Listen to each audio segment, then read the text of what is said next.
மிகுந்த எழுச்சியோடு நடைபெறக்கூடிய இந்த சிறப்பான இந்திய அரசியலமைப்பு சட்டத்தினுடைய 51A பிரிவின்படி அறிவியல் மனப்பான்மை வளர்ப்பு, அந்த அறிவியல் மனப்பான்மையோடு வளர்ப்புக்கு எவை தடையாக இருக்கிறதோ அந்த தடைகளையெல்லாம் அகற்றுவதில் கொஞ்சம் கூட தாமதிக்க மாட்டோம். அறிவியல் மனப்பான்மையோடு நடக்கிற ஆட்சி தான் எங்களுடைய ஆட்சி. இது பேரறிஞர் அண்ணா அவர்கள் வழியிலே, கலைஞர் வழியிலே இன்றைய ஒப்பற்ற திராவிட மாடல் ஆட்சியினுடைய எடுத்துக்காட்டான முதல்வர், சமூக நீதிக்கான சரித்திர நாயகர் முத்துவேல் ஸ்டாலின், கருணாநிதி அவர்களுடைய தலைமையில் நடக்கக்கூடிய ஒரு பகுத்தறிவு ஆட்சி என்பதை காட்டக்கூடிய வகையில் சிறப்பாக நடவடிக்கைகளை மேற்கொள்ளக்கூடிய இந்த திராவிட முன்னேற்றக் கழக அரசுக்கும் பாராட்டு. பகுத்தறிவும் மாணவர்களும் என்ற தலைப்பிலே பெற்றோர்களுடைய கடமை என்ன, ஆசிரியர்களுடைய பொறுப்பு என்ன என்பதையெல்லாம் விளக்கி சொல்லக்கூடிய ஒரு வாய்ப்பை இந்த கூட்டத்தின் மூலமாக ஏற்பாடு செய்ய வேண்டும் என்று நாங்கள் கருதி 2 நாட்களுக்கு முன்னாலே தான் நான் எடுத்து சொன்னேன். உடனடியாக நம்முடைய இன்றைக்கு சிறப்பாக தலைமையேற்றிருக்கக்கூடிய தோழர் அண்ணாமலை அவர்களுடைய முயற்சியினாலே மாவட்ட தலைவர்கள் வில்வநாதன், செயலாளர் பார்த்தசாரதி, இப்படிப்பட்ட தோழர்கள், திராவிட முன்னேற்றக் கழக சகோதரர்கள், விடுதலை சிறுத்தைகள் தோழர்கள், இப்படி அனைத்து தோழர்களும் ஒத்த கருத்துள்ளவர்களெல்லாம் சேர்ந்து எனக்கே வியப்பாக இருந்தது. மிகப்பெரிய அளவில் இவ்வளவு பெரிய கூட்டத்தை இன்றைக்கு சிறப்பாக செய்திருக்கக்கூடிய இந்த கூட்டம் ஒரு வரலாற்று முக்கியத்துவம் வாய்ந்த கூட்டமாக அமைந்திருப்பதற்கு நெஞ்சம் நிறைந்த பாராட்டுகளை சம்பந்தப்பட்ட அனைவருக்கும் நான் உரித்தாக்கி கொள்ளுகிறேன். அருமை தோழர்களே, நம்முடைய மாண்புமிகு அமைச்சர் மாசு அவர்கள் ஏற்கனவே ஒரு நிகழ்ச்சியில் அவர்களுக்கு திடீரென்று தான் இந்த தகவலே சொன்னோம். அதுபோலவே துணை மேயர் அவர்கள், அதுபோலவே மற்ற தோழர்கள். என்றாலும் இங்கே ஒரு சிறப்பான வகையில் ஊடக நண்பர்கள் உள்பட எல்லோரும் கூடியிருக்கிறார்கள். ஏராளமான தோழர்களுடைய ஒத்துழைப்போடு இந்த அமைப்புகள் சிறப்பாக இங்கே இருக்கின்றன. குறிப்பாக இங்கே உரையாற்றிய நம்முடைய கழகத்தினுடைய துணைத் தலைவர் மாண்புமிகு கவிஞர் அவர்கள், அதுபோலவே செயலவைத் தலைவர் வீரமூர்த்தி அவர்கள், கழக பொருளாளர் குமரேசன் அவர்கள், துணை பொதுச் செயலாளர் பிரின்ஸ் அவர்கள், செயலாளர் நம்முடைய அன்புராஜ் அவர்கள், பொதுச் செயலாளர் பிரச்சார செயலாளர் அருள்மொழி அவர்கள், மாவட்ட தலைவர் வில்வநாதன், பார்த்தசாரதி, அதுபோலவே தாம்பரம் மாவட்ட தலைவர் முத்தையன் அவர்கள், பகுத்தறிவாளர் கழக பொதுச் செயலாளர் வெங்கடேசன், பெரியார் பெருந்தொண்டர்கள், முதுபெரும் பெரியார் பெருந்தொண்டர்கள் செங்கட்டுவன், சரவணன் மற்றும் தோழர்கள் மதியழகன், ராகவன், தாமோதரன் போன்ற பல்வேறு தோழர்கள், ஏராளமான வாய்ப்புகள். மதிவதனி அவர்கள், கழகத்தினுடைய துணை பொதுச் செயலாளர் அவர்கள், அதுபோலவே பல்வேறு பகுதிகளில் இருந்து இங்கு ஏராளமாக வந்திருக்கக்கூடியவர் வடசென்னை மாவட்ட தலைவர் தளபதி பாண்டியன் அவர்கள், அவருடைய செயலாளர் அன்புச்செல்வன் அவர்கள், தலைமை கழக அமைப்பாளர் எல்லப்பன் அவர்கள், பெரியார் சுயமரியாதை திருமண நிலைய பொறுப்பு இயக்குனர் பசும்பொன் அவர்கள், பாவலர் மீனாட்சி சுந்தரம் அவர்கள், சட்டத்துறை தலைவர் வீரசேகரன் அவர்கள், இப்படி வரிசையாக ஏராளமான தோழர்கள், இயக்க தோழர்கள். நேரத்தின் நெருக்கடியை கருதி அனைவரையுமே அழைத்ததாக கொள்ள வேண்டும். அதுபோலவே இந்த குறுகிய காலத்தில் திராவிட முன்னேற்றக் கழக சகோதரர்கள் எப்போதும் திராவிடர் கழகமும் திராவிட முன்னேற்றக் கழகமும் இரட்டை குழல் துப்பாக்கிகள் தான் என்பதை காட்டக்கூடிய வகையில் இன்றைக்கு 3வது குழலாக விடுதலை சிறுத்தைகளும் எப்போதும் நம்மோடு இருக்கக்கூடியவர்கள். அப்படிப்பட்ட ஒரு சூழ்நிலையில் இருக்கக்கூடிய திராவிட முன்னேற்றக் கழக பகுதி செயலாளர் தோழர் கண்ணன் அவர்களே, திராவிட முன்னேற்றக் கழக தலைமை செயற்குழு உறுப்பினர் துரைராஜ் அவர்களே, திராவிட முன்னேற்றக் கழக மாவட்ட துணைச் செயலாளர் வாசி பாண்டியன் அவர்களே, எஸ்வி தங்கராசன் அவர்களே, விடுதலை சிறுத்தைகள் மாவட்ட செயலாளர் கரிகால் வளவன் அவர்களே, வட்ட செயலாளர் சின்மயா நகர் லோகு அவர்களே, செழியன் அவர்களே, பூக்கடை பழனிசாமி அவர்களே, கதிரேசன் அவர்களே, நிசா அவர்களே, கண்மொழி அவர்களே, சென்னை தோழர் அரங்கநாதன் அவர்களே மற்றும் இந்த நிகழ்ச்சியில் நம்முடைய அன்பான அழைப்பை ஏற்று ஒரு உருக்கமான உரையை, உண்மையான உரையை, உணர்ச்சிபூர்வமான உரையை அறிவுபூர்வமாக இங்கே வடித்திருக்கிற நம்முடைய அருமை சகோதரர் டாக்டர் தீபக் அவர்களே, இந்த நிகழ்ச்சியிலே கலந்து கொண்டிருக்கக்கூடிய அனைத்து இயக்கங்களை சார்ந்த, இயக்கங்களுக்கு அப்பாற்பட்ட நண்பர்களே, ஊடகவியல் தோழர்களே, உங்கள் எல்லோருக்கும் அன்பான வணக்கம். இது ரொம்ப அற்புதமான ஒரு நிகழ்ச்சி. மூடநம்பிக்கை ஒழிப்பை தமிழ்நாடு முழுக்க இன்றைக்கு அதை விளக்கி சொல்ல வேண்டும் என்பதற்காக கடந்த ஒரு மாதத்துக்கு முன்னாலே எங்கள் பொதுச் செயலாளரும் நம்முடைய இயக்க பொறுப்பாளர்களும் சுட்டி காட்டியதைப் போல எங்கு பார்த்தாலும் தமிழ்நாடு முழுக்க நடந்தது. நான் கடந்த 2ஆம் தேதி அன்று திருநெல்வேலியில் வீரவநல்லூர் என்ற பகுதியிலே ஏராளமான தாய்மார்கள் தோழர்கள் எல்லாம் இருந்தார்கள். அங்கே சென்று பேசிவிட்டு வந்தேன். இன்றைக்கு சென்னையிலே பேசக்கூடிய வாய்ப்பையும், இது எதிர்பாராமல் இந்த வாய்ப்பு எங்களுக்கு கிடைத்திருக்கிறது. தோழர்கள், இந்த பகுதி தோழர்கள் ரொம்ப அற்புதமாக செய்திருக்கிறார்கள். இது மாதிரி பகுதியாக சென்னையில் எல்லோரையும் சந்திப்பதில் எல்லையற்ற மகிழ்ச்சியை பெறுகிறோம். இதுதான் மிக முக்கியம். பொதுக்கூட்டங்களில் இந்த மாதிரி தோழர்களுக்கும் வேண்டுகோள் என்னென்னா, இந்த கருத்துக்கள் போய் சேரணும். தமிழ்நாட்டில் மிக முக்கியம். இதுக்கு ஒரு பெரிய அவசியம் என்ன முக்கியத்துவம்னா, ஒரு சம்பவம் நடந்தது அசோகநகர் பள்ளிக்கூடத்தில். அந்த சம்பவத்தை விட்டு இன்னும் கொஞ்சம் வேறு பரபரப்பாக ஏதாவது செய்தி சொல்ல போகிறாங்களான்னு நிறைய வந்திருக்கிறாங்க. மிக முக்கியமாக எங்களை பொறுத்தவரை என்றைக்கும் பரபரப்பே கிடையாது, ஒரே பகுத்தறிவு சிந்தனை தான். நாங்கள் எங்களை பொறுத்தவரையில் இப்போ மாசு அவர்கள் கூட மருத்துவத்துறையில் அமைச்சர், இந்த பகுதியை சார்ந்தவர், அதே மாதிரி மற்றது எல்லாத்துக்கும் நடுமையமாக இருக்குது இந்த பகுதிகள். அப்படிப்பட்ட சூழ்நிலையில் அது மருத்துவத்துறையில் மருத்துவ அமைச்சர் அவர்கள். உதாரணத்துக்கு சொல்கிறேன், மருத்துவத்துறை அமைச்சர், மக்கள் நல்வாழ்வுத்துறை அமைச்சர். அதே மாதிரி திமுகன்னா அது மருத்துவத்துறை மாதிரி அரசியல். திராவிட கழகம்னா அது சுகாதாரத்துறை மாதிரி. அதாவது மருத்துவத்துறைக்கும் சுகாதாரத்துறைக்கு என்ன வருதுன்னா, இது ஹெல்த் டிபார்ட்மெண்ட், அது மெடிக்கல் டிபார்ட்மெண்ட். இந்த ஹெல்த் டிபார்ட்மெண்ட் மெடிக்கல் டிபார்ட்மெண்ட்டில் என்னென்னா, ஹெல்த் டிபார்ட்மெண்ட்டு முன்னாலேயே வர்றதை தடுக்கிறது, வந்த பின்னாலே நோய்க்குரிய பரிகாரத்தை, தண்டனையை கொடுத்து சிகிச்சையை கொடுக்கறது மெடிக்கல் டிபார்ட்மெண்ட்டு. மீறி வந்துடுச்சு, அப்போ விட்டுற முடியுமா? முடியாது. அதுக்கு வேண்டிய காரியம் செய்யணும். அது மாதிரி தான் இந்த மூட நம்பிக்கைகள், கிருமிகள் வரும்போதே எச்சரிக்கை கொடுக்க வேண்டியது எங்களுடைய வேலை. அதைத்தான் தந்தை பெரியார் அவர்கள் ஆழமாக எடுத்து சொன்னார்கள். மிக முக்கியமாக இந்த நோய் நாடி நோய் முதல் நாட வேண்டும். அறிஞர் அண்ணா அவர்கள் சொன்னார்கள், தந்தை பெரியார் இந்த இயக்கத்தை பற்றி, அரசை பற்றி சொல்லும்போது சொன்னார்கள், என்னுடைய அரசு இருக்கிறத, இந்த அரசு தந்தை பெரியாருக்கு காணிக்கையாக்கப்பட்ட அரசு என்று சொன்னார். தந்தை பெரியாருக்கு காணிக்கை, பெரியாருடைய அரசு. அதே மாதிரி நம்முடைய முத்தமிழறிஞர் கலைஞர், நூற்றாண்டு விழா நாயகர் அவர்கள் தெளிவாக சொன்னார், என்னுடைய அரசு சாதாரண அரசு அல்ல. ஒருவர் எதிர்க்கட்சியில் இருந்த நண்பர் அன்றைக்கு பேசினார். என்ன பேசினார்னு சொன்னால், இது 3ஆம் தர அரசு என்று ஆங்கிலத்தில் பேசும்போது சொன்னார். 3rd rate கவர்மெண்ட் என்று அவர் சொன்னபோது எம்எல்ஏக்கள், சட்டமன்ற உறுப்பினர்கள் எல்லாம் ஆவேசத்தோடு எந்திரிச்சாங்க. இப்படி கையை காட்டினார் நம்முடைய முதல்வர் அன்றைக்கு கலைஞர் அவர்கள். அப்படி கையை காட்டினோடனே எல்லாரும் அமைதியாக இருந்தாங்க. நான் பார்த்து பேசிக்கிறேன் அப்படின்ட்டார்.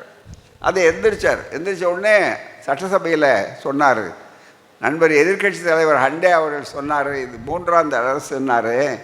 நான் சொல்கிறேன் ஒரு திருத்தம், இது 3ஆம் தர அரசு கூட அல்ல, இது 4ஆம் தர அரசு. 4ஆம் தர மக்களாக இருக்கிற சூத்திர மக்களுக்கு, பஞ்சம மக்களுக்காக பாடுபடக்கூடிய அரசு.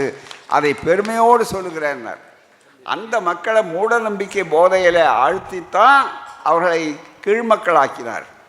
அது மட்டுமல்ல, இங்கே வச்சிருக்கிற ஆதாரம் நேரம் இல்லை, மற்ற சொல்லலாம். என்னன்னா, பெண்கள் சரிபகுதி பெண்கள், பெரும்பாலான மக்கள் உயர் ஜாதிக்காரர்கள் அல்ல, ஒடுக்கப்பட்ட சமுதாயத்தை சார்ந்தவர்கள் தான் 90 விழுக்காடு. 97 விழுக்காடு உயர் ஜாதிக்காரர்கள், பார்ப்பனர்களை தவிர மற்ற அத்தனை பேரையும் சூத்திரர்கள், பஞ்சமர்கள் என்று தான் பிரித்து வைத்தார். இதுக்கெல்லாம் என்ன காரணம்? மிக முக்கியமாக, சாதாரணமாக ஏன் ஜாதியை ஒழிக்க முடியல? வேறு நாடாக இருந்தால் இந்த நாட்டில் சுதந்திரம் பெற்று 75 ஆண்டுகளுக்கு மேலே ஆகிவிட்டது. சுதந்திரம் பெற்றோன்னு சொல்லுகிறோம். சுதந்திரம் பெற்ற நாட்டில் பெரியார் கேட்டார், சுதந்திர நாட்டில் சூத்திரன் இருக்கலாமா, பஞ்சமன் இருக்கலாமா, பார்ப்பான் இருக்கலாமா, பறையன் இருக்கலாமா, மனிதன் இருக்க வேண்டாமா என்று கேட்டார். வேற ஒன்றும் இல்லை. ஏன் இப்போ மனுஷனில் பேதம் என்னையா? நாயை குளிக்க நல்ல பெரிய அளவிற்கு நாயை மிகப்பெரிய அளவு கட்டி பிடிச்சி முத்தம் கொடுக்குறான், பூனையை கொஞ்சிறான். ஆனால் என்னுடைய சகோதரன் இருக்கான் பாருங்க, உழைத்து அவனுடைய உழைப்பு இல்லைன்னா இந்த நாட்டில் நாம் அவன் சேத்துல காலை வைக்கலைன்னா சோத்தில் கையை வைக்க முடியாது. நீங்கள் அவரை பார்த்து கீழ் ஜாதி, தொடாதே, நெருங்காதே, பார்க்காதே. என்ன கொடுமை! இவ்வளவுக்கு என்ன காரணம்? கடவுள். இவ்வளவுக்கு என்ன காரணம்? போன ஜென்மத்தில் நீ செய்த பாவம். இப்படி சொல்கிறான். இதையெல்லாம் தோலை உரித்தவர் தான் தந்தை பெரியாரும் சுயமரியாதை.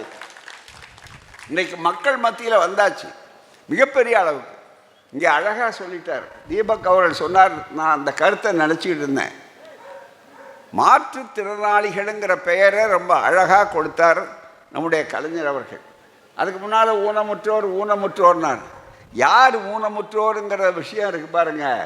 எல்லாரும் பார்த்தீங்கன்னா அதை அழகாக விளக்கி சொல்லிட்டார். படித்தவன் முன்னால் தெரியாத விஷயம் இதெல்லாம் எல்லாம் ஊனம்தான், அதில் ஒரு சந்தேகமே இல்லை. அது அறிவில் மிகப்பெரிய பலகீனம் மிக அளவுக்கு. அதை ரொம்ப அழகாக விளக்கமாக சொன்னார். அதனால் பார்வையற்றோர்னு சொல்கிறதுல கூட நமக்கு வித்தியாசம் இருக்குது. ஏன்னா இன்றைக்கி பல விஷயங்கள் கண் இருக்கிறவன் பூரா சரியாக பார்க்குறதில்ல. அதுதான் மிக முக்கியம். பார்வையற்றோர்னா ரொம்ப பேர். ஏன்னா தின்னம் ஒன்றுமே இல்லை, கொழுக்கட்டையை பிடிச்சி வைக்கிறான். அது இவ்வளோ பெரிய இத்தனை டன் கொழுக்கட்டை அப்படின்னா சாப்பிட்டா நல்லது தான். அதில் கடவுள் சாப்பிட்டாருன்னா ரொம்ப மகிழ்ச்சி தான். உண்மையாக சாப்பிட்றாருன்னு சொல்லுங்கள், நாங்களும் கொழுக்கட்டையை வைக்கிறோம், அதோட சந்தேகமே இல்லை. மனுஷன் சாப்பிட்றானா கடவுள் சாப்பிட்றாங்களா? இப்போ திடீர்னு கொஞ்ச நாளைக்கு முன்னால் பெரியார் மேளாவை வடபுலத்தில் காஞ்சிராம் கொண்டாடினார். மிக முக்கியமாக எல்லோரும் போயிருந்தோம். அங்கே அந்த நேரத்தில் அந்த செய்தி இந்தியா பூராவிலையும் வருதுன உடனே அதை திரும்பி வரணும். என்ன செய்யணும்னா திடீர்னு ஒரு மாற்றை கண்டுபிடிக்கணும்னு சொன்னான். அதுக்காக நம்ம பிள்ளையார் பால் குடிக்கிறார்னு உடனே கொண்டு வந்து அப்படி காட்டினேன். களிமண் முன்னால் வச்ச உடனே கொஞ்சம் இழுக்கிற மாதிரி. அப்புறம் உங்களுக்கு ஞாபகம் இருக்கும், நாங்கள் தான் தமுக்க கட்டிக்கிட்டு சும்மா இப்போ மட்டும் அந்த வேலையை செய்யலை, எவ்வளவு காலமாக இந்த வேலையை செஞ்சிட்ருக்குறோங்கிறது அடையாளம்.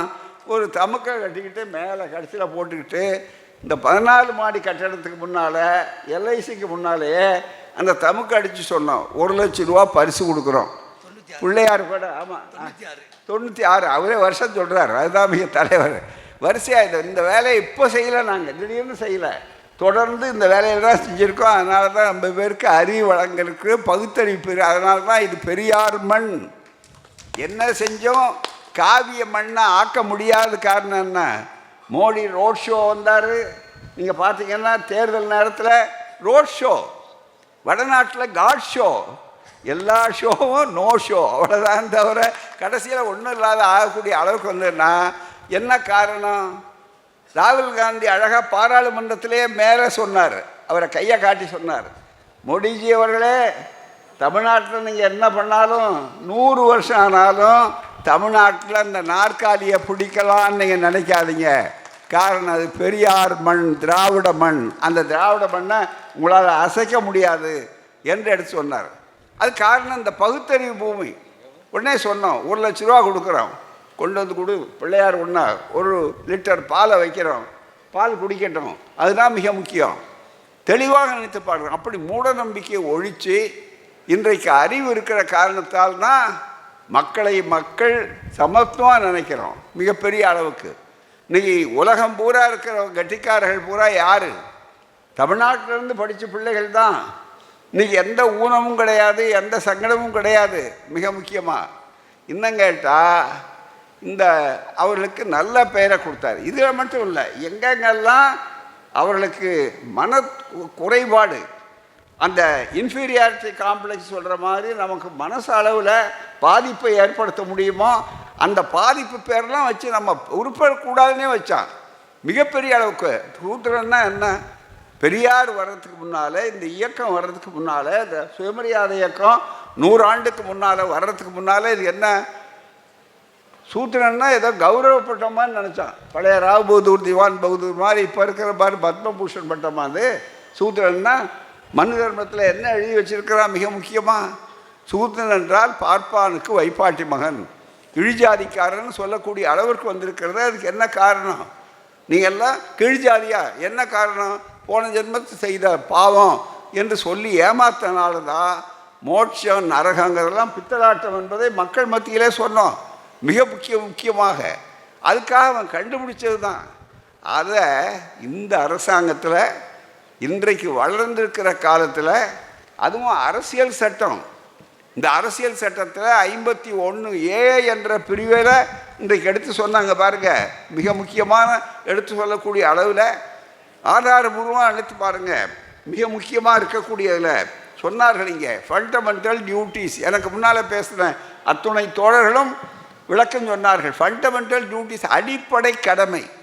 இதை நாங்கள் செய்கிறோம், எல்லாரும் செய்கிறோம். இதுபடி சாதாரணமல்ல, கட்சி இல்லை, ஜாதி இல்லை, பஞ்சாயத்து தலைவர்லேருந்து நாடாளுமன்ற குடியரசுத் தலைவர் வரையில் இந்த அரசியல் சட்டத்தின் மீது தான் பிரமாணம் எடுத்துக்கொண்டிருக்கிறார். பிரதமராக இருந்தாலும் யாராக இருந்தாலும் அப்படி பிரதமர் எடுத்துக்கொண்டிருக்கிறதுல, it shall be the duty of every citizen of India. ஒவ்வொரு குடிமகனுக்கும் கடமை, அடிப்படை கடமை, வெறும் கடமை அல்ல, அடிப்படை கடமை என்று சொல்லக்கூடியதில் வந்ததில் நிறைய இருக்கிறதுல 2 விஷயம் என்னென்னா, டு டெவலப் சயின்டிஃபிக் டெம்பர், அறிவியல் மனப்பான்மை, ஹியூமனிசம், அதுதான் மனித நேயம், ஹியூமனிசம், அதோட ஸ்பிரிட் ஆஃப் என்கொயரி, ஏன், எதற்கு, எப்படி என்று கேட்க வேண்டும். அதுதான் கேள்வி கேட்கிற மனப்பான்மை. அதை தான் ஒருத்தன் வளர்ன உடனே எடுத்து கேட்டார் பாருங்க ஒரு ஆசிரியர். அவர் மாற்றுத்திறனாளின்னு சொன்னால் மற்ற எல்லாரோட அவர் தான் புத்திசாலியாக இருந்திருக்கிறாரு, துணிச்சலாக இருந்திருக்கிறாருன்னா 1000 பாராட்டுகள் அவருக்கு சொல்லுகிறோம். இந்த கூட்டத்தில் எல்லாரும் பலமாக கைதட்டுங்க, அதுதான் மிக முக்கியமானது. அப்படிப்பட்ட ஒருவருக்கு அந்த உணர்வுகள் இருந்தன மிகப்பெரிய அளவுக்கு. அதனால தான் ஸ்பிரிட் ஆஃப் என்கொயரி, கேள்வி கேட்கணும். கேள்வி கேட்டதுனால தான் இதெல்லாம் வந்திருக்கு. இதான் இங்கே ஒலிபெருக்கி முதல்ல சாதாரணமாக அவர் சொன்ன மாதிரி சத்தம் சைகைன்னு இருந்தது, அப்புறம் பேச்சு வந்தது. இன்றைக்கி ஒலிபெருக்கி இதோ இப்போ வீடியோ எடுக்கிறாங்க, உலகம் பூரா இப்போ கேட்டுக்கிட்டு இருக்காங்க. பல நாடுகளில் ஒரே நேரத்தில் பெரியார் வலைக்காட்சி அதை ஒளிபரப்புது.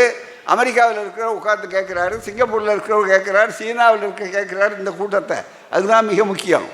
அப்போ பேசுகிறத கேட்குறாருன்னா இது என்ன சத்ய சாய்பாபா கையை தூக்கணுன்னே பொத்துன்னு கீழே விழுந்த விஷயமா? இல்லை 33 கோடி தேவர்களுக்கு யாராவது ஒரு பயலுக்காவது இந்த ஒலிபெருக்கி வீடியோன்னா என்னன்னு தெரியுமா? இப்போ அப்படி இல்லையா, மாரியாத்தாளுக்கு கூழ் போட்டால் கூட வீடியோ வந்துடுச்சான்னு போடுற கேட்குறான் நம்ம ஆள் போகல. மிகப்பெரிய அளவுக்கு அறிவியலை இன்றைக்கி மூட நம்பிக்கை பரப்புறதுக்கு அறிவியலை பயன்படுத்துகிறாங்க. அதனால தான் பொதுச் செயலாளர் சொன்னார், ஊடகவியலாளர்களே தயவுசெய்து உங்கள் தொலைக்காட்சி ஊடகங்களில் அறிவியலை பயன்படுத்துங்க, அறிவியலுக்கு விரோதமாக விஞ்ஞானத்தை பயன்படுத்தி மூட நம்பிக்கைகளை பரப்பாதீங்க என்று சொன்னார். ஸ்பிரிட் ஆஃப் என்கொயரி, 2வது கேள்வி கேட்குற மனப்பான்மை, அண்ட் ரிஃபார்ம், ரொம்ப மிக முக்கியமாக சீர்திருத்தம். இது மற்றவர்களுக்கு மட்டும் இல்லை, கீழே இன்னொரு திருத்தம் பண்ணாங்க. இதுக்கு அடுத்தது இந்த திருத்தத்தை நல்லா தெரிஞ்சுங்க. வழக்கறிஞர்கள், சட்டம் படித்தவர்கள், விவரம் தெரிஞ்சவர்கள் ஏராளமாக இருக்கிற அறிவார்ந்த அரங்கம். இந்த அரங்கத்தில் இவர்கள் தெரிந்து கொள்ளணும் என்னென்னா, இதில் கடைசியாக ஒரு பகுதி எல்லாரும் இதை பற்றி தான் நம்ம பேசுவாங்க. தெரிந்து கொள்ள வேண்டிய செய்தி இருக்குது. அரசியல் சட்டப்படி நம்ம சொல்கிறோம். இது யாரும் சொந்த வெறுப்புகளை பொறுத்து அல்ல. கடைசியாக ஒரு பகுதியை சேர்த்தாங்க புதுசாக. என்னென்னா, பள்ளிக்கூடத்தில் நல்ல கவனி, இது இப்போ நமக்கு முக்கியம். இந்த கூட்டத்தினுடைய ஏன் இந்த சூழ்நிலை எப்படிப்பட்டதுங்கிறத புரிந்து கொள்ளணும். One, it shall be the duty of every citizen of India who is a parent or guardian to provide opportunities for education to his child, or as the case may be, a ward between the age of 6 and 14 years. ரொம்ப முக்கியமான பகுதி இது. அதாவது 6லிருந்து 14 வயசு வரையில் இருக்கிற குழந்தைகளுக்கு பள்ளிக்கூடத்தில் எல்லாவற்றையும் சொன்னால் கல்வியே கொடுக்கணும். அந்த கல்வி எப்படி இருக்கணும்? அறிவியல் சார்ந்த கல்வியாக இருக்கணும். இந்த இடத்துல எப்படி ஊடுருவி இருக்கிறா பாருங்க, மிகப்பெரிய அளவுக்கு. இங்கே பெரிய பிரச்சனை என்னன்னா மாற்றுத்திறனாளியே அவர்கள் கொச்சப்படுத்தி பேசக்கூடிய அளவுக்கு அவர்கள் அந்த சம்பவம் நடந்திருக்கு. சொன்னார் மிக முக்கியமாக மிகப்பெரிய அளவுக்கு அதில் ஒரு மோசடி பேர் வைத்து கொண்டது மட்டுமல்ல, இன்னும் பல்வேறு சங்கதிகள் பூரா பார்த்திங்கன்னா மிகப்பெரிய அளவுக்கு. நான் தனிப்பட்ட யாரையும் அதை பற்றி பேசுறதில்லை, ஆனால் வியாபாரி மிகப்பெரிய அளவுக்கு. இவர் பார்த்திங்கன்னா பெரிய மோட்டிவேஷ்னல் ஸ்பீக்கர். என்ன மோட்டிவேஷன் இவருக்கு என்ன எண்ணம் இருக்குது? மிகப்பெரிய அளவுக்கு பார்த்தா கடவுள் அப்படியே நேராக பேசினார். ரொம்ப மிக முக்கியமாக அதே மாதிரி நம்ம ஊரில் இந்த சாமியார்களுக்கு பஞ்சமே இல்லை. திடீர்னு பார்க்கணுன்னா சாமியார் ஆகிறதுக்கு எந்த தகுதியும் கிடையாது, எந்த தேவையும் கிடையாது. எந்த முன்னிலை வேணும்னா படிக்கணும்னா டாக்டர் ஆகணும்னா இப்போ நீட் தேர்வு உயிரை வாங்கிட்டு இருக்கிற ஒன்று சுலபமாக ஆக முடியாது. வக்கீலாகணும்னா படிக்கணும், அதே மாதிரி மற்றதுக்கு படிக்கணும்.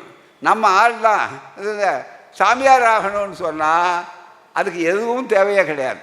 அதுவும் நம்ம ஊரில் 1-2 நமக்கு விதிவிலக்காக இருப்பாங்க. பொதுவாக பார்த்திங்கன்னா சட்டையை கட்டி போட்டால் சாமியார் தான், காவியை போட்டால் சாமியார் தான். அதில் பார்த்திங்கன்னா கொஞ்சம் வேட்டியையும் அவர்கள் எடுத்துட்டாருன்னா கோமநாண்டி சாமியார், அதுக்கு புள்ள. அதுவும் இல்லைன்னா வடநாட்டு சாமியார், அவ்வளோதான். மிகப்பெரிய அளவுக்கு இந்த ஊரில் பார்த்திங்கன்னா அந்த மாதிரிலாம் நடக்க விட மாட்டோம். மிகப்பெரிய அளவு தமிழ்நாட்டிலேயே அவங்களுக்கு தெரியும், வடநாட்டில் நிறையா இருப்பான் பெரிய அளவு கும்பமேளா அப்படின்னு. எப்படிப்பட்ட ஒரு மண்ணில் கொண்டு இந்த காலத்தில் பிறப்பை பற்றி சொல்லி அவர்களுடைய பிறவி என்ன காரணம்னு சொன்னால் அது போன ஜென்மத்தில் செய்த பாவம். பெண்களை பார்த்து சொல்கிறாங்க, சகோதரிகள் இங்கே இருக்காங்க, தாய்மார்கள் இருக்காங்க. என்ன பேசியிருக்காருன்னா அந்த குறிப்பாக ஏன் இந்த வழக்கு போட்டிருக்காங்க, அரசாங்கத்துக்கு என்ன வேலை இல்லையா, நடவடிக்கை எடுக்குன்னு எத்தனை பேர் எவ்வளவு பெரிய கூக்குரல் கிளம்பிச்சு. சாதாரணமாக மாற்றுத்திறனாளிகளை மட்டும் அவர்கள் கொச்சைப்படுத்தல. நண்பர்களே, நீங்கள் நினைத்து பார்க்கணும், அரசாங்கம் எடுத்த நடவடிக்கைகளுக்கு 1000 பாராட்டுகள், போற்றுதல்கள். இது மாதிரி முளையில் கிள்ளி எறியணும். அது அந்த கிருமி எங்கே இருக்கோ அங்கே வரணும். தந்தை பெரியார் அவர்களை பற்றி அறிஞர் அண்ணா சொன்னார், பெரியாரின் போர் முறை வித்தியாசமானது. மற்றவர்களுடைய போர் முறைக்கும் பெரியாருடைய போர் முறைக்கும் வேறுபாடு உண்டு. என்ன வேறுபாடு? மற்றவர்களுடைய போர் முறை கண்ணுக்கு எதிரில் இருக்கிற படையோடு தான் போராடுவாங்க, மற்றவர்களுடைய போர் முறை வரலாற்றில். ஆனால் பெரியாரின் போர் முறை இருக்கிறத அது அப்படி அல்ல. அதுக்கு மாறா மூலபலம் எங்கே இருக்கிறதுன்னு தெரிந்து அதனை முறியடிப்பது தான் பெரியாரின் போர் முறை. இது அண்ணாவினுடைய ஆழமான கருத்து. அதுதான் அந்த மூலபலம் எங்கே இருக்குது, இந்த மூட நம்பிக்கை. அந்த மூட நம்பிக்கையை சின்ன வயசுலேயே விதைக்கக்கூடாது. அரசியல் சட்டம் அதுவும் பள்ளிக்கூடத்தில் சொல்லி கொடுக்கும்போது அங்கே யாரோ சொல்லி ஏமாந்து போய் என்ன காரணத்தினால உள்ளே விட்ட உடனே அங்கே சில பேர் ஆதரவு அதில் உட்கார்ந்து கொண்டு பேசும்போது இந்த மாற்றுத்திறனாளிகளை பற்றி மட்டும் பேசலை, மற்ற நண்பர்கள்லாம் சொன்னதை எனக்கு எடுத்து சொல்லி ஆதாரங்கள் நான் பார்த்தேன். தொலைக்காட்சிகளில் அது நிறைய செய்திகளை எடுத்து போடுறாங்க. அதில் ஒன்று, பெண்களே நீங்கள்லாம் அழகாக இல்லை அப்படின்னு நீங்கள் நினைக்கிறீங்கன்னா நீங்கள் அழகாக இருக்க மாட்டீங்க. ஏன்னு கேட்டால் உங்கள் பாவம், உங்கள் பிறவி எப்படியோ அதுபடி தான் இருக்க முடியுமே தவிர நீங்கள் அழகாக இருக்க முடியாது. அவரவரை அழகில்லாது தான் இருப்பீங்க. அழகில்லாத காரணம் நீங்கள் இல்லை, உங்கள் ஜென்ம பூர்வ பயன், உங்கள் பிறவி பயன் அப்படின்னு சொன்னால் என்ன அர்த்தம்? தயவுசெய்து நீங்கள் நினைத்து பார்க்கணும். தந்தை பெரியார் தான் சொன்னார்.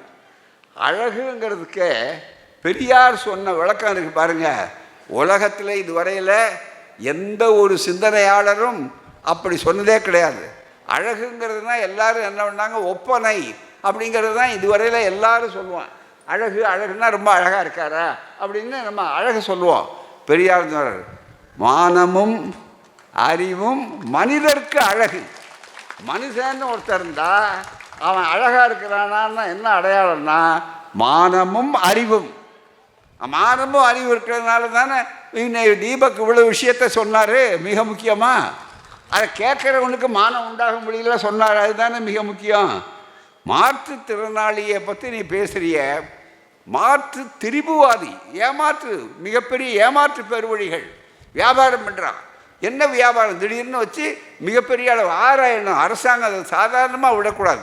இவருடைய மூலம் எங்கே இருக்குது அப்படின்னு கொண்டு அங்கே மூலபலம் எங்கே இருக்குது வியாபாரம், அந்த வியாபாரத்தில் அதில் பற்றி இப்போ புது வியாபாரங்க. தொலைக்காட்சி விளம்பரத்துலலாம் பார்த்தீங்கன்னாக்கா என்ன, கருங்காலி மரத்தால் செய்த உத்திராட்ச கொட்டை. இந்த கருங்காலிகளே கூடாதுங்கிற நாம கருங்காலிகளை ஒழிச்சானா இந்த இனம் உருப்படும். அதுதான் மிக முக்கியம். அதில் கருங்காலி மரத்தில் அது என்ன, அப்போ வேறு மரத்தில் செஞ்சதுக்கெல்லாம் அவ்வளோ சக்தி இல்லையா? மிக முக்கியமாக அதெல்லாம் சக்தி இல்லாததா? எவ்வளவு மக்களுக்கு ஏமாத்துறான். அதுக்கு 2 பேரை பிடிச்சிக்குவான். எனக்கு ரொம்ப மயக்கமாக இருந்தது, அது வரையில் தலைவலியாக இருந்தது, அது வரையில் பேசல. ஒரு அம்மா சொல்லும், உடனே அப்படியா, உடனே இந்த தாயத்தை வாங்கினாங்க, இந்த பண்ணேன் அப்படின்னு உடனே சொல்லிவிட்டு இதை 2 மடங்கு கொடுக்குறேம்மா, நகையெல்லாம் கழட்டி வைங்க, அதுக்கப்புறம் உங்களுக்கு புது நகையாக வரும்னு சொன்னால் ஆள் எடுத்துகிட்டு போயிடுவான். அதுதான் மிக முக்கியம். ஆனால் நம்ம ஆளுகளுக்கு புத்தி வரணுமே. உங்களுக்கு புத்தி வர்றதுக்காக ஒரு இயக்கமே இருக்குன்னா அதுதான் திராவிட கழகம். எங்களுக்கு வேறு வேலை இல்லை. எங்களுக்கு நாங்கள் ஆட்சிக்கு போக மாட்டோம். நாங்கள் ஒரு கவுன்சிலர் பதவிக்கு, ஒரு பஞ்சாயத்து பதவி கூட போக மாட்டோம். ஆனால் யாரை அமர்த்தணுமோ அவங்கள கொண்டு வந்து அமர்த்துவோம். அந்த பயிர் பெரியார் சொன்னார். 50 வருஷத்துக்கு முன்னாலே, அதாவது 100 வருஷத்துக்கு முன்னாலே ஐயா சொன்னார், 50 விழுக்காடு பெண்கள் இருக்காங்களா, பெண்களை கொண்டு வந்து உட்கார வைங்க அப்படின்னா. அதனுடைய விளைவு என்ன? திராவிட மாடல் ஆட்சி. இன்றைக்கு வந்த உடனே பெண்கள் கூட போராடல, உடனடியாக அவங்களுக்கு சொத்து உரிமை கொடுத்தது மட்டுமல்ல, 50 விழுக்காடு. நம்முடைய முதல்வர் தான் எல்லா இடத்துலையும் 50 விழுக்காடு உட்கார்ந்துட்டார். இன்றைக்கி இவ்வளோ பெரிய சென்னை மேயர் யாருன்னா ஒரு பெண், அதுதான் சென்னை மேயர், மிகப்பெரிய அளவுக்கு. அப்படியெல்லாம் எல்லா இடங்களையும் பார்த்திங்கன்னா எங்கே பார்த்தாலும் இன்றைக்கி மகளிர் எல்லா பொறுப்புகள்லேயும் வர்றாங்க. அந்த மகளிரை கொச்சப்படுத்தி, அதே மாதிரி ஒடுக்கப்பட்ட மக்கள் இன்றைக்கு முன்னேறுகிறார்கள்னா அவர்களை பார்த்து நீ கீழ்ஜாதியாக பிறந்தேன்னா அது உன்னுடைய பாவம் புண்ணியம் என்று சொன்னால் என்ன அர்த்தம்? அதுதான் இன்றைக்கு எனக்கு முன்னால் பேசின நம்முடைய துணைத் தலைவர் அவர்கள் எடுத்து சொன்னார். மிக முக்கியமாக இந்த ஆத்மா அப்படின்னு சொல்கிறான். பருப்பிறவி, போன ஜென்மத்தில் செய்த பெரிய பாவம் அதுக்கு முன்னால் அப்படியே வருது. பருப்பிறவி அப்படின்னா இது எவ்வளோ பெரிய பித்தலாட்டம். அதுக்கு கண்டுபிடிச்சது தான் ஆத்மான்னு கண்டுபிடிச்சான், வேற ஒன்றும் இல்லை. ஆத்மா ஆத்மா ஆத்மீகம் ஆத்மீகங்கிறான், வேற ஒன்றும் இல்லை. ஆன்மீகங்கிறது தமிழ் படுத்தப்பட்ட வார்த்தை, ஆத்மாங்கிறதே ஒன்றும் இல்லை. காரணம் என்ன? உயிர் இருக்குது, மனுஷன் செத்து போன உடனே என்ன ஆகுது? ஒன்று அவனை எரிக்கிறாங்க அல்லது புதைக்கிறாங்க, தீர்ந்து போச்சு. செத்து போச்சு, சத்து போச்சு, தீர்ந்து போச்சு, அவ்வளோதான். இதுக்கு மேலே அங்கே ரெடியாக இருக்கான் இவன் தத்துவம். என்ன சொல்லி வச்சான்? நீ ஆத்மா, அது ரெடியாக இருக்குது, அது அப்படியே புறப்பட்டு இந்த கூட்டிலேருந்து இன்னொரு கூட்டுக்குள்ளே போய் ரெடியாக இருக்குது அப்படின்னார். சரி, உன் வாதத்துக்கே பெரியார் கேட்டார். சரி, அப்படியே ஒரு ஆத்மாங்கிறது அது அழிவில்லாதது, மாறி மாறி இது இறந்த உடனே இன்னொரு இடத்துக்கு போகும், மாறி மாறி போகும் அப்படின்னு எடுத்து சொல்லி அதை வச்சு தான் நீ மறுபிறவி சொல்கிற. இந்த மூட நம்பிக்கை, அதுவும் இளம் பிள்ளைகளுக்கு போய் இந்த ஊசி அடிக்கிற, அது மிகப்பெரிய அளவுக்கு. ஒரே ஒரு கேள்வி தந்தை பெரியார் கேட்டார், நீங்கள் எல்லாரும் தெரிஞ்சுக்கணும். ஏன்னா இது அறிவார்ந்த அரங்கம், நீங்கள் தெரிஞ்சுக்கிட்டால் மட்டும் போதாது, மற்றவர்கள் சொல்லணும். சரி, அப்படியா? எளிமையாக சரி. இப்போ நான் அதை கூட இல்லைன்னு கூட நான் சொல்லலை, இருக்குன்னே வச்சுக்க. ஆத்மா அழிவில்லாதது, அதுதான் பகவான் கண்ணன் கீதையிலே சொன்னார்னு பகவத்கீதையை அவன் பரப்புறதுக்கு காரணமே அதுதான் மிக முக்கியம். கீதையை படிக்க நம்ம ஆளுங்க அதை என்னன்னே தெரியாது, பூராமல் கும்பலில் கோவிந்தார் மாதிரி இவனும் சரிங்க சரிங்க எல்லாத்தையும் அப்படி சொல்லக்கூடிய அளவில் இருக்கும். அதில் ஒரே ஒரு கேள்வி கேட்டார். சரி, இந்த ஆத்மாங்கிறது அழிவில்லாதது, உடம்பு அழிவானது, சரி எரிச்சுடுறோம் போகிறோம். ஆத்மா என்ன பண்ணோம்? ரெடியாக இன்னொரு கூடு இருக்குது, அந்த பிறக்க போகிறதுக்கு முன்னாடி இந்த ஆத்மா அது உள்ளே போய் பூந்துக்குது அப்படின்னா அடுத்த கேள்வி என்ன கேட்டார் பகுத்தறிவோடு தந்தை பெரியார்னா, அப்படியானா ஆரம்பத்தில் எவ்வளவு ஜனத்தொகை இருந்ததோ அதே ஜனத்தொகை தானே இப்பவும் இருக்கணும். இப்போ எப்படி இவ்வளவு ஜனத்தொகை பிறந்த ஆத்மா என்ன கட்டி போட்டால் குட்டி போடுற செடியா? இந்த வட்டியோடு சேர்ந்ததா மிக முக்கியம். அப்புறம் ஆத்மாவுக்கு என்ன வேலை அப்படின்னா, ஆத்மா சரி சரி ஆத்மா தான் அங்கே போயிடுச்சே, அதுக்கப்புறம் வேறு எப்படி தனியாக வரும்? அப்புறம் எதுக்கு திதி கொடுக்கணும்? மோட்சத்துக்கு போகிறதுக்கு என்ன, நரகத்துக்கு போகிறதுக்கு என்ன இருக்குது? தயவுசெய்து சிந்திக்கணும். நரகம் மோட்சம்னு சொல்கிறதில்ல. நிறைய பேர் நரகத்துக்கு போயிட்டாங்கிறான், நிறைய பேர் மோட்சத்துக்கு போகலைங்கிறான். மோட்சம் நரகம்னு சொல்கிறதுக்கே என்ன இருக்குது? ஆத்மா அவன் தத்துவப்படியே நீங்கள் நல்லா பகுத்தறிவோடு சிந்திக்கணும். தத்துவப்படியே ஆத்மா இன்னொருத்த கூட்டுக்குள்ளே போயிடுச்சு, உடம்பை எரிச்சிட்டான், தீர்ந்து போச்சா, கணக்கு நேராச்சே. அதுக்கப்புறம் எதுக்கு வருஷா வருஷம் இவன் திதி கொடுக்குறான்? வருஷா வருஷம் ஏன் அவனுக்கு போய் பாப்பானுக்கு போய் எல்லாம் கொடுக்குறான்? சம்பிரதாயம் நடக்குது, அறிவுபூர்வமாக சிந்திக்கிறது இல்லை. அப்புறம் பாவம் புண்ணியம். பாவத்துக்கு என்ன செஞ்சால் குழந்தைகள் என்ன பண்ணிச்சு பூராமே? சரி பாவம் புண்ணியம்னா மிக முக்கியமாக இருக்குத. ஏன்னா மிருகங்களில் மிக முக்கியமாக, அதில் கூட மனிதர்களுக்கு மட்டும் இல்லை, மனிதர்லேயும் அதில் மிக முக்கியமான மாறுபட்டுருக்குல்ல. மிருகத்தில் அந்த மாதிரி ஏதாவது பாவ புண்ணியம் இருக்கா? தயவுசெய்து நீங்கள் நல்லா நினச்சி பார்க்கணும். ஆகவே இப்படிப்பட்ட மூடத்தனத்தை உண்டாக்கி வைத்து விட்டார். அந்த ஆத்மா சாகாது. இதுக்கு என்ன மூலாதாரம்? இந்த இடத்த தான் நீங்கள் கவனிக்கணும் மிகப்பெரிய அளவுக்கு. அப்படி அதை வைத்து கொண்டு ஏமாற்று வேலைக்கு தான் இந்த மறுபிறவின்னு சொல்லி கொச்சைப்படுத்துகிறார்கள். இங்கே மறுபிறவின்னு நீங்கள் பிறக்கும்போது போன ஜென்மத்தை செய்த பாவம் சொல்கிறான். அது மாதிரி துளசிதாஸ் ராமாயணம்னு இந்தி ராமாயணம், கம்பராமாயணம் தமிழில் இருக்குது.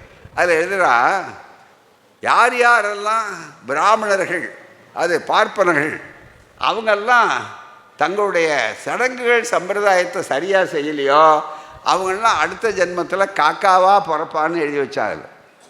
இப்போ நீங்கள் இவ்வளவு காக்கா பறக்குது பாருங்கள், இதெல்லாம் மாஜி பிராமணர்கள் தான், அதில் ஒன்றும் சந்தேகமே இல்லை. போராமல் இவன் துளசிதாஸ் ராமாயணத்தில் எழுதி வச்சுருக்கான் போராமல். இப்படி ஏதேதோ கதையை விட்டு நம்ம ஆளை தலையாட்ட வச்சுருக்கான். இவனும் தலையாட்டிக்கிட்டு அங்கே உட்காந்துருக்கான். நீ இந்த போதையை கொண்டு மாணவர்கள்ட்ட பயத்தலாமா? அதுவும் அறிவு பெற வேண்டிய, அதுவும் எப்படிப்பட்ட மாணவர்கள், அதுவும் எந்த யுகம்? இப்போ பார்த்திங்கன்னா ஆர்டிஃபிஷியல் இன்டெலிஜென்ஸ், செயற்கை நுண்ணறிவு மனுஷனை மாதிரியே உண்டாக்குறான். அது மட்டுமல்ல, ரோபோ மிகப்பெரிய அளவுக்கு அதுவே வேலை செய்யுது. இவன் தட்ட வேண்டிய அவசியமே இல்லை. அது மட்டுமல்ல, கதவு திறக்கிறதுக்கு ஆள் வச்சுருந்தான் இதுக்கு முன்னால். ஆனால் இப்போ அப்படி இல்லை. உள்ளே போகும்போதே அது சென்சார் இருக்குது, சென்சார் வந்தோடனே கதவு திறக்கிறான். அதுக்கு இவன் என்ன பண்ணுவான்? இதெல்லாம் அங்கே ஒரு மாயாவி இருக்குது, அதுதான் மிக முக்கியமாக. நீ வந்த உடனே தெரிஞ்சுக்கிட்டு கதவை திறக்கிறாங்க அப்படின்னு சொல்லி மூட நம்பிக்கையை தானே ஆணி அடிக்கிறான். மிக முக்கியமாக அதை நன்றாக தெளிவாக புரிந்து கொள்ளணும். ஆகவே ஆத்மான்னு இதை எதனால் சொன்னார்கள் என்றால், எங்கேருந்து கற்பனை செய்தார்னா, அதுக்காக தான் இந்த பகவத்கீதைன்னா, அதில் கீதையில் தான் ஜாதி, இதுதான் அடிப்படை. நீங்கள் புரிந்து கொள்ளணும். முகத்தில் பிறந்தான், தோளில் பிறந்தான், தொடையில் பிறந்தான், காலில் பிறந்தான் என்று சொல்லி இது அத்தனையும் அதுதான் அண்ணல் அம்பேத்கர் அழகாக சொன்னார். கிரேடட் இன்இக்வாலிட்டி, படிக்கட்டு ஜாதி முறை. தலையில் பிறந்தவன் பிராமணன், தோளில் பிறந்தவன் சத்திரியன், தொடையில் பிறந்தவன் இப்போ அதாவது வைசியன், காலில் பிறந்தவன் சூத்திரன். அவனுக்கு கீழே எங்கே பிறந்தது? தந்தை பெரியார்கிட்ட ஒருத்தர் கேட்டார். ஐயாட்ட கேள்வி கேட்பாங்க கூட்டத்தில், இது மாதிரி எழுதி கொடுத்து, ஐயா நீங்கள் ஒரு இளைஞன், அவன் படித்த உடனே கல்லூரியில் படிச்சுட்டு வந்தான், ஒடுக்கப்பட்ட சமுதாயம் சார்ந்தவன். ஐயா நீங்கள் இவ்வளோ தூரம் சொன்னீங்க, கடவுள் தலையில் பிறந்தார், தோளில் பிறந்தார் அப்படின்னு இருக்குன்னு எழுதி வச்சுருக்காங்கன்னாங்க. நான் பஞ்சம ஜாதியை சேர்ந்தவன், 5வது ஜாதி. அப்போ எனக்கு இடம் இல்லையே, கால் வரைக்கும் தனியாக வந்துருச்சே, நான் எங்கே பிறந்தேன்னு அதில் சொல்லியிருக்கு, எனக்கு சொல்லுங்கன்னார் விளக்கம். பட்டுன்னு சொன்னார் தந்தை பெரியார் பார்த்து. அவன் தான் அவங்க அப்பாவுக்கு அம்மாவுக்கு பிறக்க வேண்டிய இடத்துல பிறந்தான்னார். அதுதான் மிக முக்கியம். எதுக்காக? இந்த பகுத்தறிவு சிந்தனையை உண்டாக்கணும். இந்த பகுத்தறிவுப்படி எல்லாரும் கீழ் ஜாதி ஆக்கிறதுக்கு தான் இந்த மூட நம்பிக்கை. அதுக்கு கடவுள் ஒரு பக்கம், கடவுளை தாண்டி அதுக்கு இன்னொரு கருவியாக கண்டுபிடிச்சது தான் ஆத்மா. அந்த ஆத்மா அங்கேருந்து புறப்படுதான், உடனே கீழே உள்ள நுழையுதான். அது பாவ புண்ணியத்தை பார்த்து அதுக்கு தகுந்த மாதிரி அழகாக இருக்கிறதா அசிங்கமாக இருக்கிறதா என்பதை பார்த்து மாற்றுத்திறனாளியா மற்றவர்களா இதெல்லாம் அவங்க தான் நிர்ணயம் பண்ணுறாங்க என்று அவர்கள் சொல்லுகிறார்கள். இது எப்படி ஏற்றுக்கொள்ள முடியும்? தயவுசெய்து நன்றாக நினைத்து பார்க்கணும். இதை சொல்கிறதுக்கு தான் இதுக்கு அடிப்பை எப்போ உண்டாச்சு என்று சொன்னால், கீதை. இதோ என் கையில் இருக்கிற புத்தகம் இருக்குது பாருங்கள், இது கீதையின் மறுபக்கம் 28வது பதிப்பு. பல லட்சம் காப்பி போயிருக்கிறது, பல மொழிகளில் போயிருக்குது. இந்த 28வது இந்த கீதையின் மறுபக்கத்தில், கீதையில் தான் பகவான் கண்ணன் போரில் நிற்கிறாரு, அர்ஜுனா ஒரு பக்கம், அப்படியே பகவான் கிருஷ்ணன் வந்து ரதம் ஓட்டிக்கிட்டு வந்து காதில் சொல்கிறாரு 700 ஸ்லோகம். அந்த 700 ஸ்லோகத்தையும் கேட்குறாங்க. கொஞ்சம் கொஞ்சமாக காதில் கேட்ட உடனே எதிரி வந்து 50 வச்சுக்கிட்டு நிற்கிறான். இன்னும் 650 தான் முடிஞ்சிருக்கு. இன்னும் வந்து என்னையா அர்த்தம்? இது பாரதத்தில் இருக்கான்னா கிடையாது. பூரா அறிவுபூர்வமாக சிந்திக்க விடாமல் நம்ம அறிவை எவ்வளவு பாடுபடுத்திட்டான் பாருங்க. அப்போ அவர் சொல்கிறார், 4 ஜாதிகளையும் நானே உண்டாக்கினேன், அந்த தர்மத்தை யாராலும் போக்கிவிட முடியாது. இதை தான் எடுத்து சொல்லியிருக்கார்கள். ஆகவே நண்பர்களே, இதில் நன்றாக நீங்கள் நினைத்து பார்க்கணும். இதில் ஒரு சங்கதி மிக முக்கியமாக, இந்த இயக்கம் எப்படிப்பட்டது, கலைஞர் எப்படிப்பட்டவர் என்பதற்கு அடையாளமாக சுட்டி காட்ட வேண்டிய ஒரு செய்தி, ரொம்ப சுவையான ஒரு செய்தி. இந்த புத்தகத்தில் ஒரு படம் போட்டிருக்கோம். இந்த படத்தை நீங்கள் நன்றாக நினைத்து பார்க்க வேண்டிய கட்டம் இருக்கிறது. நம்முடைய மாண்புமிகு அமைச்சர்கள் நான் சொன்ன மாதிரியே வந்திருக்கிறார்கள்.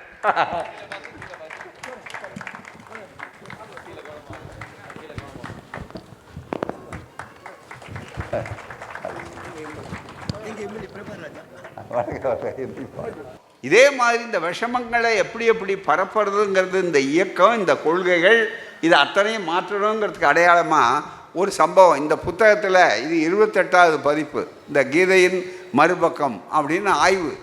மிக முக்கியமாக இதை வந்த உடனே இது எல்லா இடங்கள்லையும் பரவுச்சு. இந்த ஆத்மா மோசடி இது அத்தனை. ஏன்னு கேட்டால், இந்த ஆத்மா தான் ஜாதியை நிர்ணயிக்குது. மயா சிருஷ்டம், சதுர்வர்ணம் மயா சிருஷ்டம், 4 ஜாதிகளையும் நானே படைத்தேன். அந்த சுயதர்மங்கிறதுக்கு பாருங்கள், யார் யார் என்னென்ன ஜாதிக்காரன் எவ்வளோ கீழான வேலையை செய்யணுமோ அதை அவன்தான் செய்யணுங்கிறதுல மாற்ற முடியுமான்னா, சுயதர்மம் மாற்றவே முடியாது. அரசியல் சட்டத்தை கூட 105, 106, 110 வரையில் அரசியல் சட்டத்தை மாற்றலாம். ஆனால் இதை மாற்றவே முடியாது. யார்? பகவான் கண்ணன் சொன்னான்னு எழுதி வச்சுருக்கான். அதனால் நீங்கள் என்ன, அந்தந்த ஜாதியை 4 ஜாதி 4 தர்மம் அந்த அப்படியே செய்யணும்னு சொல்லி, அதை தான் இன்றைக்கி இளைஞர்கள் மத்தியில் ஒரு சூழ்ச்சியோட உள்ளே நுழைந்து வேறு அவதாரம் எடுத்துக்கொண்டது. பள்ளிக்கூடத்தில் வந்து இது மாதிரி வாய்ப்பு கிடைச்சா அந்த சந்தையில் பொந்திர உள்ளே நுழைஞ்சிக்கிட்டு பண்ணலான்னு நினச்சா, தயவுசெய்து திமுக அரசாங்கம், இது பெரியாருக்கு அர்ப்பணிக்கப்பட்ட அரசாங்கம், இது கலைஞரால், அண்ணாவால், கலைஞரால், அவருடைய கொள்கையால் உருவாக்கப்பட்ட அரசாங்கம். அதனால தான் உடனடியாக எங்கே என்ன ஆபத்து இருக்கோ அதை கண்டுபிடிக்கிறாங்க. உடனடியாக இந்த ஆட்களுக்கு பழிச்சுன்னு செய்வாங்க. கணினி தட்டி விட்டால் வேலை செய்கிற மாதிரி. அதுக்கு அடையாளம் இந்த புத்தகத்தில் கடைசியாக ஒரு படம், ஒரு சம்பவம் நடந்தது. என்ன நடந்ததுன்னா, கலைஞர் அப்போ எதிர்கட்சி தலைவர், முதல்வர் கூட இல்லை, மிக முக்கியமாக அவர் அங்கேருந்து வெளியிலேருந்து அறிவாலயத்தை மற்ற வெளியில் எங்கேயோ போயிட்டு வந்தார். மாலையில் கோபாலபுரத்துக்கு அவர் வீட்டுக்கு வர்றார். வந்து மாலையில் வந்த உடனே வெளியிலலாம் தோழர்கள் வந்து கொஞ்சம் பரபரப்போடு நிற்கிறாங்க. கீழே அங்கே நிற்கிறோன்னே, எந்த ஆண்டு? 2004 இந்த சம்பவம். அதாவது மிக முக்கியமாக 8/9, மிக முக்கியமாக 8/9 இதே செப்டம்பரில் தான். அதுதான் மிக முக்கியம். அந்த 8/9/2004 இப்போ கீழே நின்றுக்கிட்டு இருக்காங்க. கலைஞர் வந்து இறங்கினார். காரில் இருந்து இறங்கின உடனே கேட்குறாரு, என்ன அப்படின்னு. ஒன்றும் இல்லை அப்படின்னு பார்க்குறாங்க. ராமகோபாலன் உங்களுக்கு வந்து ஒரு புத்தகம் கொடுக்குறேன்னு ராமகோபாலன், இந்து முன்னணி ராமகோபாலன் இங்கே வர்றாரு, வந்து கொடுக்க போகிறேன்னு வந்திருக்காருங்க. அவ்வளோதானே, வரட்டும், மேலே அனுப்புங்க. இன்னும் இவங்கெல்லாம் தடுத்து நிற்கிற மாதிரி கொடுக்காரு. வரட்டும், யார் வேணாலும் வரட்டும், மேலே அனுப்புங்க அப்படின்னு சொல்லி மேலே போயிட்டார். உட்கார்ந்துருந்தார். அவர் அனுப்புங்க அப்படின்னார். ராமகோபாலன் ஒரு பெரிய கீதை, பகவத்கீதை புத்தகத்தை எடுத்துகிட்டு வந்து நேராக அங்கே போனார். போய் உட்கார்ந்த உடனே, வாங்க வணக்கம், நலமாக இருக்கீங்களா? நல்லா. யார் போனாலும் பண்போடு கேட்குறது தான் பகுத்தறிவாதிகளுடைய அதுதான். உடனே உட்கார சொன்னார். என்ன, எப்படி இருக்கீங்க கேட்டுட்டு, ஐயா உங்களுக்கு இப்போ, ஏன்னா இந்த புத்தகம் இப்போ எல்லா இடங்கள்லையும் பரவி இருக்குது, இதுக்கு மாற்றாக அவர் சொல்கிறாராம் கலைஞர்கிட்ட. அதுக்காக மறைமுகமாக அதை எடுத்துக்கொண்டு, இதை பகவத்கீதை உங்களுக்கு படிக்கிறதுக்காக கொண்டு வந்து கொடுக்குறேன் அப்படின்னு எடுத்து சொல்கிறதுக்கு பகவத்கீதைன்னார். உடனே அங்கேருந்து வந்த உடனே கலைஞர், கொடுங்க, ரொம்ப மகிழ்ச்சி, நான் எல்லா புத்தகத்தையும் படிப்பேன், எனக்கு ரொம்ப மகிழ்ச்சி கொடுத்ததுக்கு நன்றி அப்படின்ட்டு, சரி நான் நிச்சயம் படிக்கிறேன் அப்படின்னு சொல்லிட்டு வாங்கி வச்சார். அவர் டிராயரை திறந்தார். யாரும் எதிர்பார்க்கல, கலைஞர் இவர் தான் கலைஞர், நல்லா புரிஞ்சுங்க. டிராயரை திறந்தார். திறந்த உடனே இந்த புத்தகம் ஒன்று எடுத்தார், வச்சிருக்கிறார் ரெடியாக. உடனே இந்த புத்தகம், இந்த கீதையின் மறுபாக அவர் சொல்கிறார் ராமகோபாலன்ட்ட, இதை பாருங்கள், இந்த வீரமணி இருக்காருங்க ஆசிரியர், வீரமணி திராவிட கழகம் ஆசிரியர் வீரமணி இந்த கீதையின் மறுபக்கம்னு ஒரு புத்தகம் எழுதியிருக்காரு. அவர் நிறையா எழுதியிருக்கிறாரு. அதனால் சரியாக எழுதியிருக்கிறாரா தப்பாக எழுதியிருக்கிறாராங்கிறது நீங்கள் பார்த்து இதை படிச்சுட்டு எதாவது தப்பாக இருக்கோ அதெல்லாம் நீங்கள் தயவுசெய்து சுட்டி காட்டுங்க அப்படிங்கிறதுக்காக இந்த புத்தகம் கொடுக்குறாரு. இந்த படத்தோடு இருக்குது பாருங்கள். நாங்கள் எதை சொன்னாலும் ஆதாரத்தோடு சொல்கிறவங்க.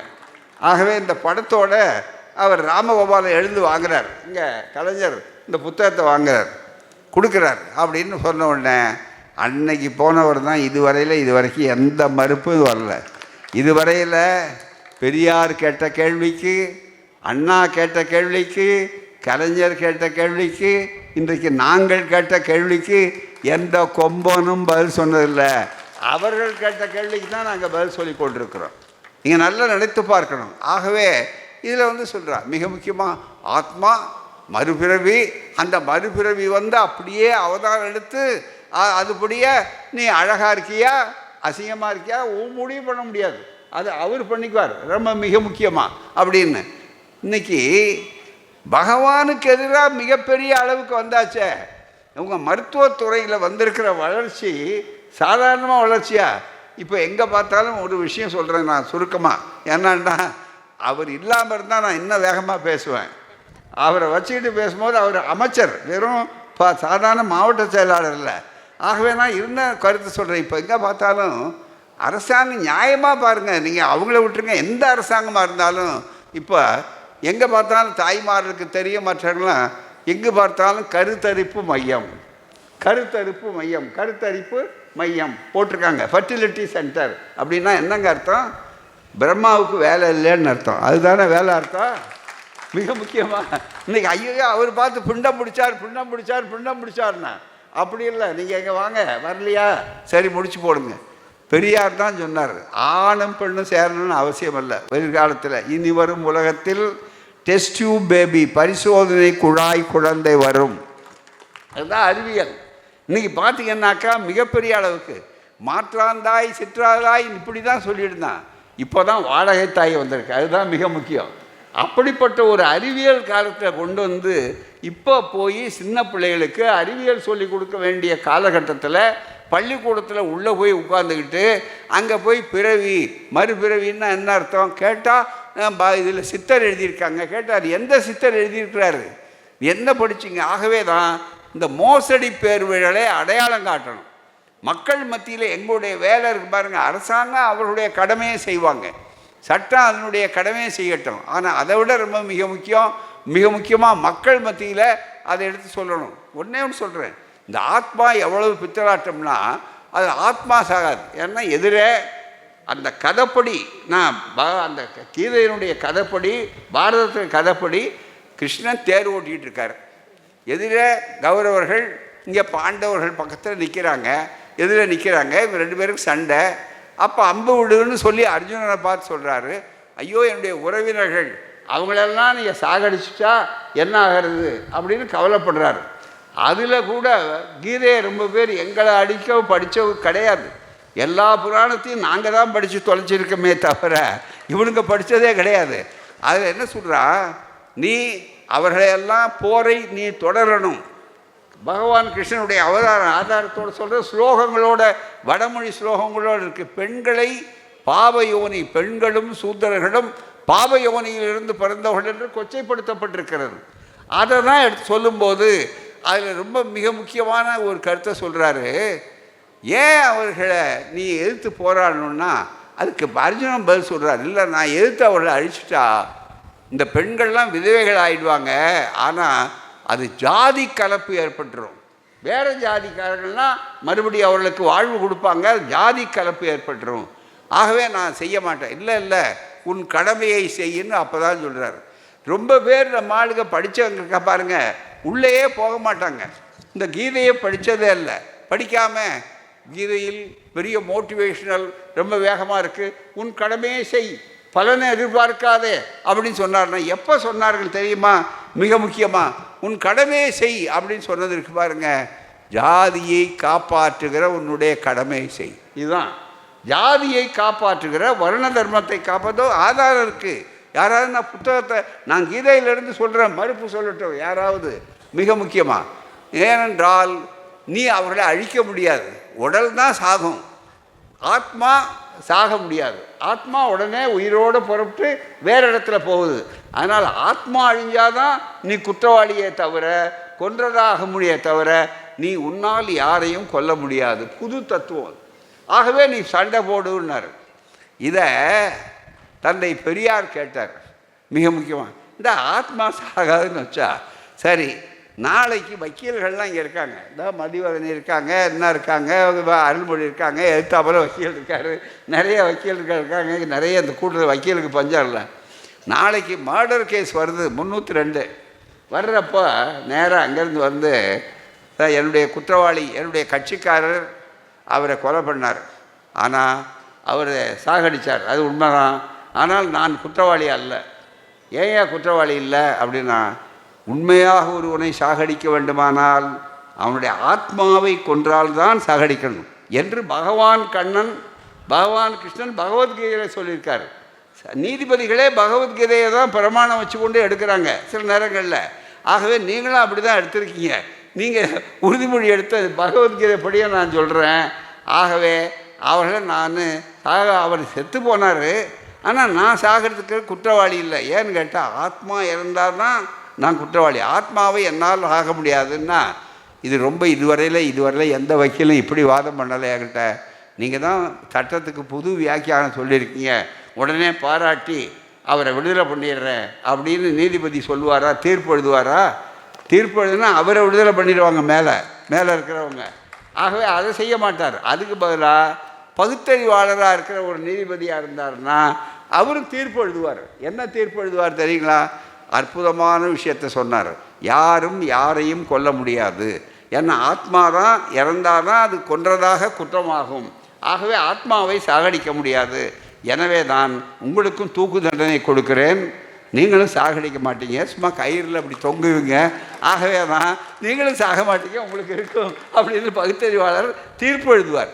இந்த மாதிரி இந்த மக்களை ஏமாற்றுவதற்காக ஒரு பெரிய மோசடியை திட்டமிட்டு நாடு பூரா ஆயிரக்கணக்கான ஆண்டுகளாக சொன்ன அந்த நேரத்தில் ஒரு பெரியார் தான், ஒரு இயக்கம்தான், ஒரு சுயமரியாதை இயக்கம்தான் இந்த மக்களுக்கு விழிப்புணர்ச்சி உண்டாச்சு. அதே மாதிரி டாக்டர் அம்பேத்கர் அவர்கள் எழுதினார்கள்.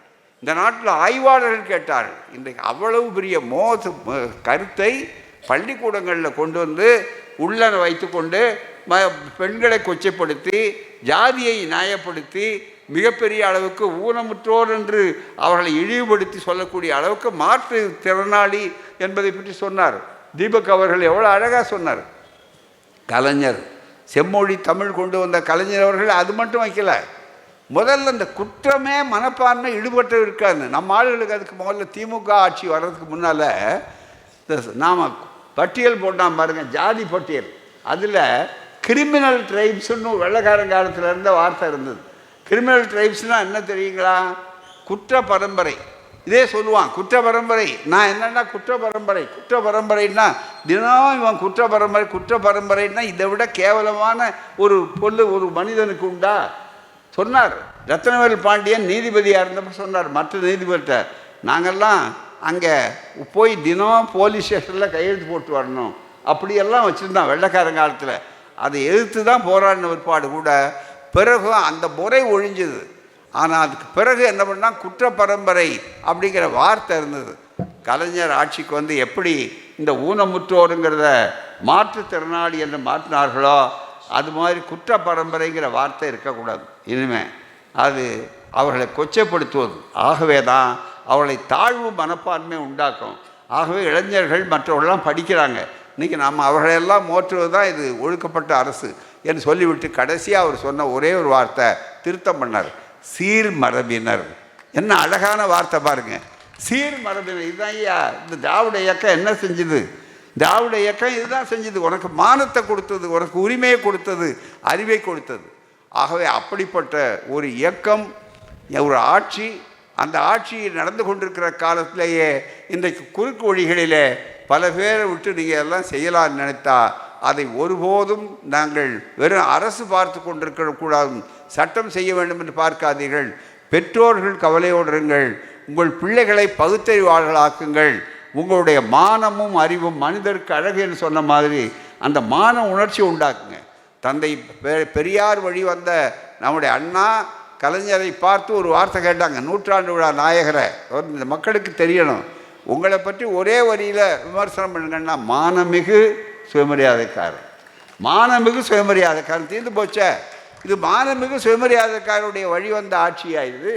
இதில் மிக முக்கியமாக எதை வேண்டுமானாலும் நாங்கள் பேசலாம் எங்கன்னு சொல்லிக்கொண்டு இன்றைக்கு நீங்கள் வியாபாரம் பண்ணால் இந்த மூட நம்பிக்கை வியாபாரம் செய்வதை அறவே அப்படிப்பட்ட முகவர்களை கண்டுபிடிந்து அவளுக்கு வாய்ப்பில்லைன்னு சொல்லணும். பெண்களை கொச்சைப்படுத்தக்கூடாது. பெண்களை கொச்சைப்படுத்துவது தான் இது மாதிரி. பெண்களும் சூத்திரர்களும் பாவ யோனியிலிருந்து பிறந்தவர்கள் எழுதியிருக்கானே, இதுதானே மிக முக்கியம். ஆகவே தான் நண்பர்களே, 51A என்ற அரசியல் சட்ட பிரிவு இருக்கிறது. அறிவியல் மனப்பான்மை, மனித நேயம், மிக முக்கிய ஹியூமனிசம், மனித நேயம், கேள்வி கேட்கிற மனப்பான்மை, சீர்திருத்தம், மாற்றம், இவைகளை உண்டாக்குவது என்பது தான் என்னுடைய நோக்கம். அதை செய்கிற தமிழ்நாடு அரசுக்கு எங்களுடைய மிகுந்த பாராட்டுகள், நன்றி. அண்மையில் கூட நம்முடைய மருத்துவத்துறையில் ஒரு பெரிய சிறப்பு என்னென்னா, எங்கே பார்த்தாலும் சாதாரண மருந்து வாங்க முடியாத முதியோர்கள் இருக்காங்க. அவர்களுக்கெல்லாம், அந்த முதியோர்களுக்கெல்லாம் இன்றைக்கி ரொம்ப அரசே அந்த மிகப்பெரிய அளவுக்கு தனித்தனியே குறைந்த விலையில் ஒரு பெரிய வாய்ப்பு கொடுத்து ஒரு திட்டத்தை நம்முடைய அமைச்சர்கள் சொல்லி முதலமைச்சர் அறிவித்தார். இன்றைக்கி எங்கே பார்த்தாலும் மிக பெரிய அளவிற்கு பார்மசிகள் தொடங்கி மருந்தகங்கள் மிகப்பெரிய அளவுக்கு வந்திருக்கிறாங்க.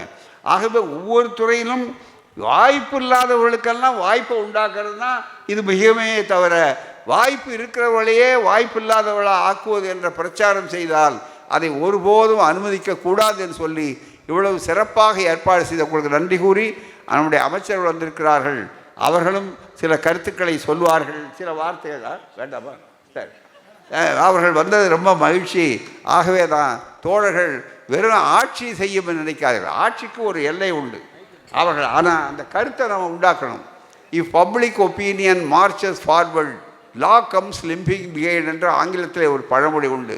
அதாவது பொதுஜன கருத்தை உருவாக்கணும், பிறகு சட்டம் தானே வரும். சுயமரியாதை திருமணத்துக்கு சட்டம் இன்றைக்கி அண்ணா நிறைவேற்றினார்னு சொன்னால், ஏற்கனவே பெரியார் பல ஆண்டு காலம் அதை நடைமுறைப்படுத்தினார். அப்போ அதில் சங்கடங்களே இல்லை. ஆகவே தான் இந்த இரண்டு குரல்களும் இணைந்து இந்த பணியை செய்யணும். குறுகிய காலத்தில் சொன்ன உடனே இவ்வளவு சிறப்பாக ஏற்பாடு செய்த தோழர்களுக்கு, ஊடக தோழர்களுக்கு, ஒத்துழைத்த காவல்துறையினருக்கு, சிறப்பாக இவர்களுக்கெல்லாம் வழிகாட்டிய சிறப்பித்த மாண்புமிகு அமைச்சர் அவர்களுக்கு, இயக்க தோழர்களுக்கு, அனைத்து கட்சி தோழர்களுக்கு நன்றி தெரிவித்து விடைபெறுகிறேன். வணக்கம், நன்றி. வாழ்க பெரியார், வீழ்க மூட நம்பிக்கை. நன்றி, வணக்கம்.